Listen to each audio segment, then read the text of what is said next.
Welcome to the latest edition of the BuffZone podcast. I'm Brian Howell, and please be joined by my colleague Pat Rooney. And Pat, how you doing? I'm doing all right, Brian. How are you doing today? I'm good. It's been a busy week. It's basketball season, but it's been a busy football week. There's a Super Bowl going on, but that's not what we're talking about. I mean, there's some coaching news this week for the Buffaloes, and I know fans been waiting on that extension for Coach Prime. That's not coming about yet, but there is a couple of new guys on staff and a big extension and raise for Robert Livingston this week. Yeah, well, you've said it before. Not there's no off season anymore, right? Right. Especially at the transfer portal. I'm sure that will. Um, but like you said, the big news yesterday, Marshall Falk joining. You've been reported. You obviously reported a few weeks back that obviously this has been in the works for a while, but finally becoming official. And Robert Livingston, much deserved raise. I think that's some of the bigger news. At this point, obviously, kind of felt like he was going to be back at CU. He's one I thought would really be in line for, an upgrade on his job title if he wanted to go back to the NFL or Yeah. jump ship to another NCAA program with the work he did this past year. So I think getting him locked up with an extension and a lucrative one at that is even bigger news of the two. The Marshall Falk one's going to get more headlines, but I think the Robert Livingston one is more impactful. Yeah, and I think judging by the reaction of Buff fans, they agree with that. I mean, they understand what keeping Livingston means. A 2-year deal, 1.5 million this year, 1.6 next year. For just some context, the most that CU's ever paid a assistant is 850, and that was for Charles Kelly and Sean Lewis in 23. So this is well beyond what they've ever paid assistants before. It's almost double the salary for Robert Livingston, who made 800,000 last year. And Pat, there's only two assistants in the entire Big 12 that made more than him last year. It was both of Utah's coordinators, one of which is not there anymore, and the new one makes less than Robert Livingston. So Livingston might be, the second or third highest paid assistant coach in the Big 12 this year. Well, it's good to know all the sold out crowds at Folsom are paying off, right? Right. Uh, you know, one season, yeah, I don't. It's not for me to say whether it's deserving or not. We'll see. It's for a 1 year body of work. He certainly did a great job turning that Buffalo's defense around. And in today's college football, you're kind of going to have to do that on a year-to-year basis. Kind of get things turned around with a new group of guys or keep things going with a new group of guys. That's going to be kind of the norm with college football. So, maybe having an NFL guy where rosters maybe turn over a little bit more frequently than they used to in traditional college football.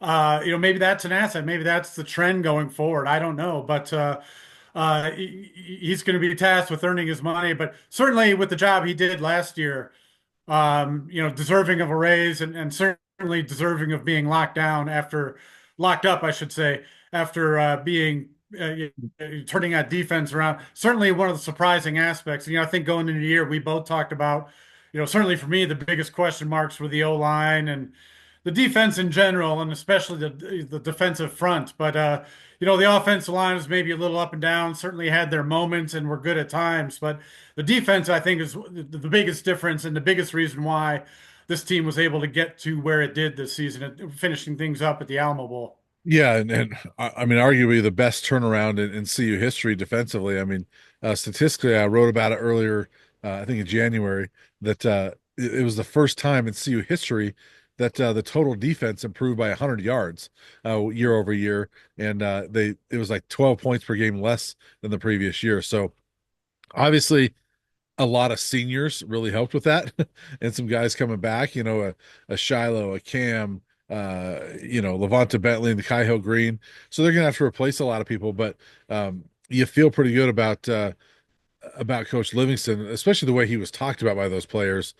He's well liked, universally liked by those players, and so I think it was important to lock him up. And I think he's a rising young star to me in the coaching profession, and that was a big deal for Colorado to get him to that new 2-year deal. Yeah, I agree. We don't get a lot of time with the assistants, but every time we've had a chance to interview Coach Livingston, he's been engaging, he's been thoughtful, he's been a little humorous. He kind of has that persona of a future head coach. You can kind of see him being the face of a program somewhere. He kind of comports himself that way. So, and like you said, certainly all the players responded to him, and all of his work cut out for him. That secondary, the back end, it makes it easy when you have the top cover corner in college football on your side. You can gamble a little more. There's a little more things you can get away with. But the offense is gonna have to do the same thing, reloading and trying to replace Shedeur Sanders. These are guys are not easily replaceable. So he'll have his work cut out for him. But certainly, as I said, I think, as far as locking someone up and you want to see some continuity, eh, certainly deserving of keeping Robert Livingston and making sure he's in the mix for a couple more years. Yeah, and other coaching news, Andre Garrod, CU Buffs Hall of Famer, is now on staff as an assistant O-line coach. That came out today. And then, like you mentioned last night, Marshall Faulk, Hall of Fame running back, doesn't have coaching in his resume, but he's a Hall of Fame running back, and so he comes on board, and you bring that not only NFL experience, but that Hall of Fame perspective. And I think that makes that room better. And so it's going to be interesting to see how those two new hires play out as well. Well, hopefully he has a job to do in the new Yeah, new approach on offense with Shedeur Sanders, running backs coach at Colorado's kind of like tight ends coach a few years ago when they didn't actually use a tight end, right? right. But certainly there's some talent there. I mean, Michael Welch and Isaiah August, they've had some uh, had some great moments this past season and certainly flashed some potential. So Marshall Faulk coming in, obviously players are going to respond to him the same way they did Warren Sapp this past year, bringing in a Hall of Famer, and obviously the Hall of Famer at the top of the program and Coach Deion Sanders. So curious to see how Marshall Faulk takes over. Like you said, no coaching experience. I don't know much that matters at this level. You can find that's kind of one of those things to me. Like you can find examples of it working out great. You can find examples of it not working out well at all. It just kind of depends on the person and the situation. So we'll see how it fits in here. Certainly has some talent to work with in that running backs room. And we'll see, I think it just remains to be seen a little bit what the attack will look like, depending on who winds up at the quarterback spot. Yeah, and as far as no coaching experience, I mean, the guy's one of the best running backs to ever play the game. One of the more exciting players I've seen over the last few decades.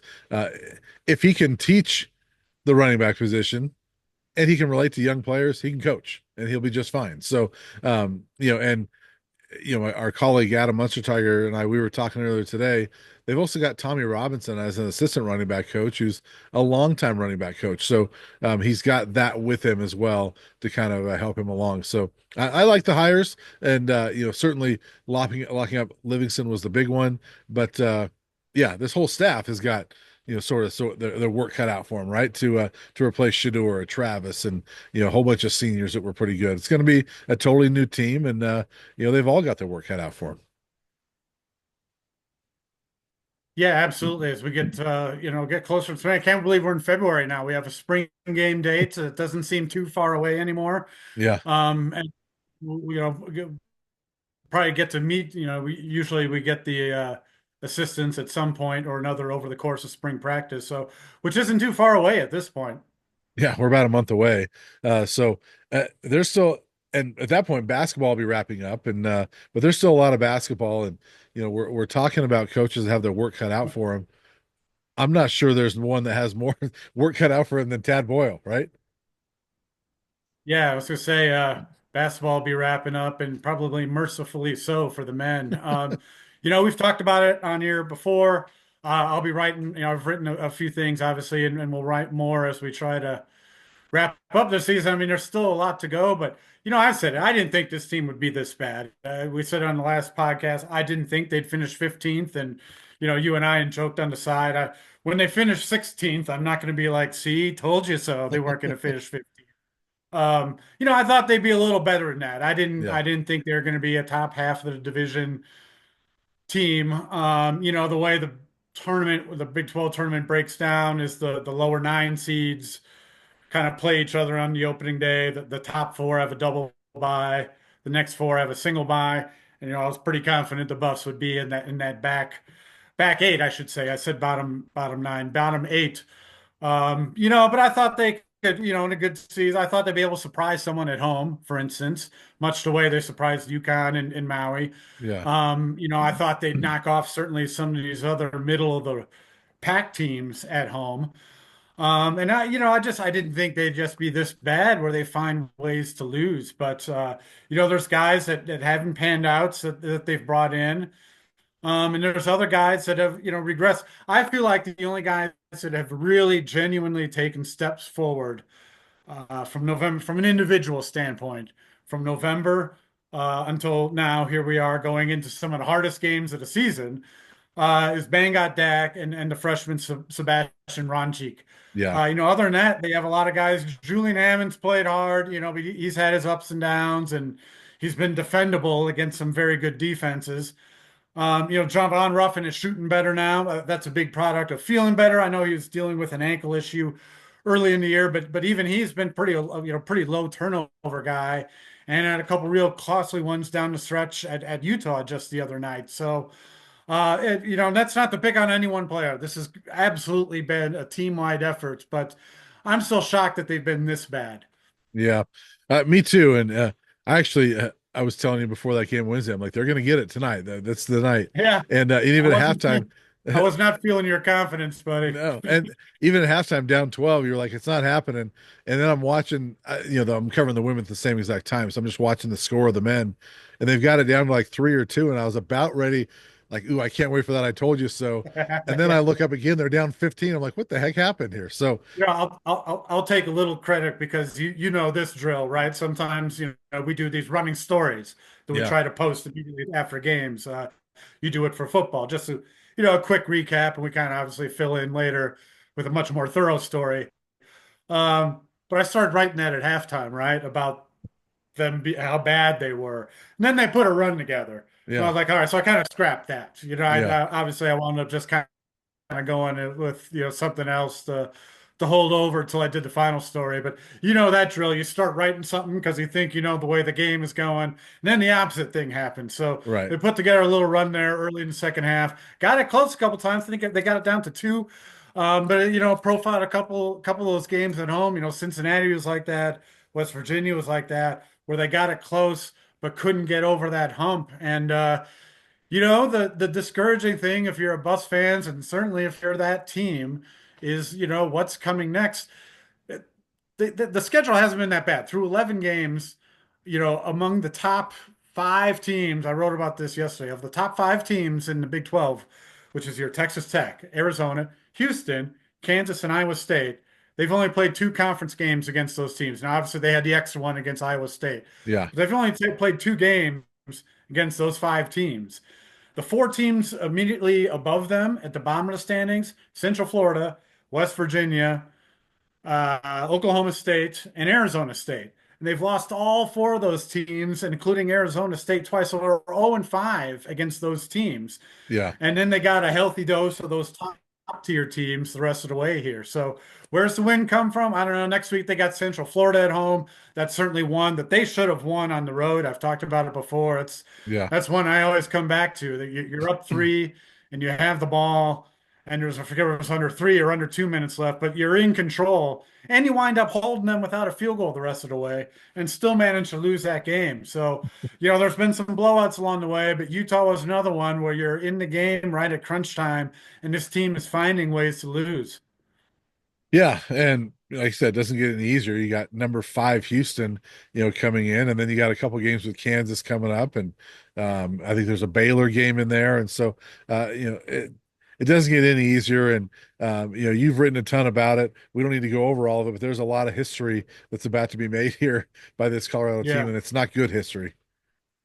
No, this one I looked up today that I'm going to include in the Houston game preview is, I've referenced the 85-86 team. By the way, I'll say it either. Scott Wilkie, one of the radio voices, is a little frustrated that I have to keep referencing that team that he was a young starter on. That team was really young.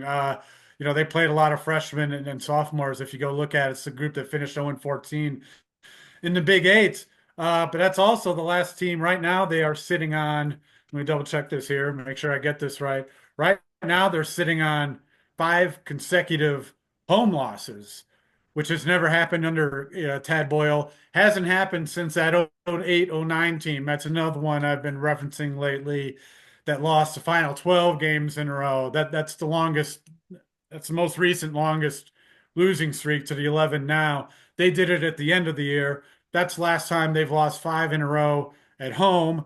There was another team in 95, 96. I was surprised. Uh, Chauncey's first team actually lost 5 in a row at home. They haven't Yeah. lost, assuming they lost to Houston, that'll be the first time 6 consecutive home losses in a season since that same 85, 86 team I've talked about that went 0-14 in conference. So you're saying Scott Wilkin needs to step away for a game, Yeah, at least just end the yeah, streak. yeah. Yeah, I keep telling him if you want me to stop referencing, he's going to have to go out there and win a game for me. So, Right. Yeah. Well, it's certainly been ugly, for the men, and we'll see. I mean, there's still several games, so they could maybe get that win, but man, there's a lot of tough ones down the stretch, and it starts with Houston on Saturday, and yeah. Anything else about the men? well, what else? I could go on and on, but more pertinent, but some good matchups, especially if you're a basketball fan. I know the Kansas home game coming up in a couple weeks is sold out. Last I heard, there's still some tickets available for Saturday. Houston's awesome, fun to watch, really Yeah. good team basketball. I was working in the Tucson hotel room a few weeks back, watching their crazy double overtime win at Kansas a few weeks back, and then, of course, at Kansas on Tuesday night, which I'm looking forward to just as a basketball fan. Was lucky enough to go there for a non-conference game, was early in the 1920 season. The Buffs played there. But, they've 2000, kind of 2000, you wasted. mean 2019/20, not the 1920 season. Yes, yeah, to be fair. It only Right. seems that long ago. It was not 104 years ago. Yeah, the 2019 to Yeah. 1920 season. It doesn't seem like we've been working that long, but Right. close to it. So yeah, I don't know where the win. I mean, you look at the schedule, you think maybe Central Florida next week, and then the regular season finale, against TCU at home. If you're still winless by then, and you have one last home game, I mean, I don't know what the motivational speech would be for that one, but we'll be there to cover it, I'm sure. Yeah, maybe get the I don't know why. I just thought of like the Cheez It commercial where, the coach is in there and trying to get him going, I'm the cheesiest coach. Maybe Yeah. maybe something like that. You got to play the Cheez It commercial, something like So that. more to talk about. More to talk about with the men going forward. Houston on Saturday, at Kansas on next Tuesday, and then later next week again the one against Central Florida. So you, on the Yeah. other hand, have gotten to check out a few women's games lately, and that we talked about last time, that road win against BYU. I thought was crucial to the idea of stacking some wins together. Yeah. Especially with the homestand that they just wrapped up. Got another win against Arizona, and they've been able to do that. Yeah, it was actually a pretty important stretch. I mean, this 4 game winning streak, and they before this they go out to Cincinnati or West Virginia and Cincinnati, lose both of those, and the Cincinnati one was the one game this year that they really the one loss they've had this year where you're like, man, they should have won that game, because they were up 12 Yeah. at some point in the second half. I don't remember. I don't know how much time was left, but they end up losing that game. And Cincinnati is not a great team, and they should have won that game. So you think, man, this could really unravel because right after that they played number 10 Kansas State, and then you had to go on the road again where they were winless, but they wound up upsetting K-State. You beat BYU on the road, and then they come home and beat Texas Tech and Arizona, a couple of teams that frankly were right below them or right around them in the standings. So 4 pretty crucial wins, and then the next two, Pat, are just as crucial because the Buffs now sitting at 7-4 in the conference. They go to Iowa State, who's a good team, but a half game below them in the standings. CU 7-4, Mhm. Iowa State 7-5. And then on Wednesday, they go to Utah, who is one spot above them in the standings. So there's a chance here if they can. do something on the road here, there's a chance to really make a move here in the conference and really set themselves up for a nice little run. Yeah, a road sweep would be huge. I think I still feel like that's asking a lot, but I think Yeah, yeah. I still feel like you feel pretty good about things if you manage to get a split out of these two. Um, they've been very good at home, and Hmm. you've got that in your back pocket. So I feel like, and if they keep that up, we've talked about it. I think they can run the table at home. You can't lose every game on the road. There's not a lot left. And Yeah. if you can eke out one or two here, continue to hold serve at home, you got to feel pretty good about the NCAA tournament chances.